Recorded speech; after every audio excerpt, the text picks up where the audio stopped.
எப்படி பார்க்கணும், பெண்களை வந்து எப்படி மதிக்கணும், இங்க ஆல்ரெடி எப்படி இருந்திருக்கு அப்படின்னும் போது வந்து அதை எப்படி கையாளணும், அவங்களை எப்படி பார்க்கணும் அப்படின்றது வந்து பசங்க புரிஞ்சுக்கிறாங்க ஈஸியா வந்து. இது ஆக்சுவலா எப்படின்னா பிராக்டிக்கலா பண்ணும் போதும் சரி, பசங்களுக்கு ஒரு கேம் மாதிரி கண்டக்ட் பண்ணும்போது ஒரு செஷன் தனியா நம்ம எடுக்கும்போது வந்து அது ஈஸியா அடாப்ட் பண்ணிப்பாங்க.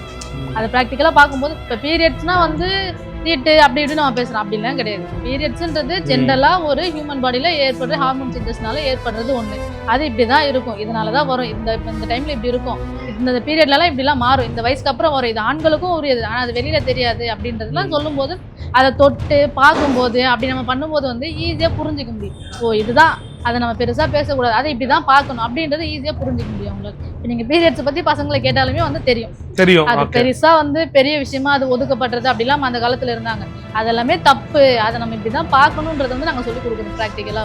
சயின்டிபிக்கா என்ன நடக்குது, அறிவியல் பூர்வமா நம்புறதை மட்டும் நீங்க நம்புங்க, மற்றபடி எல்லாமே சொல்றது வந்து உண்மை கிடையாது. அது எல்லாமே வந்து நம்மளா சொல்ற ஒரு கட்டு கதைகள் தான். இது வந்து தீபாவளி ஏன் கொண்டாடுறோம், இந்த கார்த்திகை தீபம் ஏன் கொண்டாடுறோம், பொங்கல்லாம் ஏன் கொண்டாடுறோம், அது தமிழர் திருநாள் அப்படின்றதெல்லாம் இல்லாம பொதுவான விஷயங்கள் அது எதனால அப்படி திணிக்கப்படுது வந்து, எதனால அவங்க கட்டுக்கதைகளா நிறுத்தினாங்க, அதை நம்ம எப்படி எடுத்து பார்க்கணுன்றது வரைக்கும் பசங்க கிட்ட சொல்லணும். ஒரு விஷயங்களும் சொல்லும் போது முழுசா புரியலனாலும் ஒரு குழந்தை மாறும், அந்த ஒரு குழந்தைல இருந்து அடுத்த குழந்தை மாறும்.